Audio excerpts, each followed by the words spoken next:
প্রিয় দর্শক, আসসালামু আলাইকুম। সবাইকে স্বাগত আমার আজকের এপিসোডে। আপনাদের হাতের কাছে যদি শুধুমাত্র আলু থাকে তাহলেই আপনারা এই মজার নাস্তাটা তৈরি করে নিতে পারেন।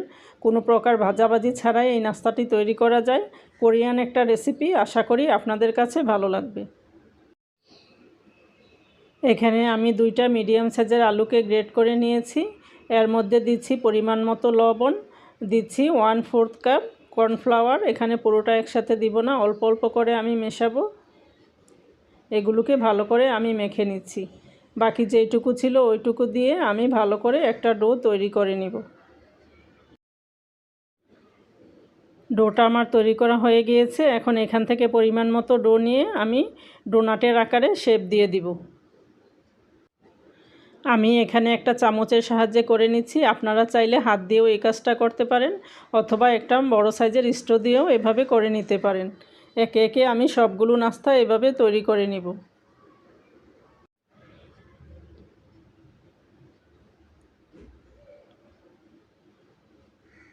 সবগুলো আমার তৈরি করা হয়ে গিয়েছে। এখন এখানে আমি একটা সস তৈরি করব। তার জন্য দিচ্ছি 2 চা চামচ চিলি ফ্লেক্স, দিচ্ছি 1 চা চামচ তিল, 1 চা চামচ দিচ্ছি মরিচের গুঁড়া, তার সাথে দিচ্ছি 1 চা চামচ রসুন কুচি। এখন একটা ফ্রাই প্যানে আমি দিচ্ছি পরিমাণ মতো সয়াবিন তেল, তার মধ্যে দিচ্ছি 1 টেবিল চামচের মতো রসুন কুচি দিয়ে এখন এগুলোকে হালকা বাদামি করে ভেজে নিব। এই রসুন ভাজা তেলটা আমি সসের মধ্যে দিব। রসুনগুলো ছেঁকে রেখে দিব আর তেলটা আমি সসের মধ্যে দিয়ে দিব। রসুনগুলো আমার ভাজা হয়ে গিয়েছে, এখন আমি উঠিয়ে নিব। এখন গরম থাকা অবস্থায় আমি মশলাগুলোর উপরে দিয়ে দিচ্ছি। একদম সুন্দরভাবে সিদ্ধ হয়ে যাবে।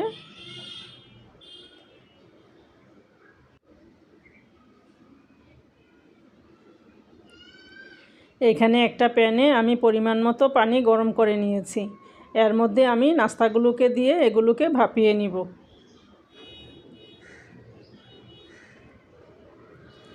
বেশিক্ষণ ভাপানোর দরকার নেই, 3-4 মিনিট ভাপিয়ে নিলে এগুলো একদম সিদ্ধ হয়ে যাবে। এক পাশ হয়ে গিয়েছে, আমি অপর পাশটা উল্টে দিচ্ছি।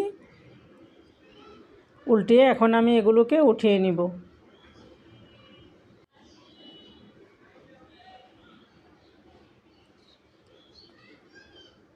এখানে সসটার মধ্যে আমি দিব 3-4 চামচ টমেটো সস, তার সাথে দিব 1 চা চামচ চিনি দিয়ে এখন সব কিছুকে একসাথে ভালো করে মিশিয়ে নিচ্ছি।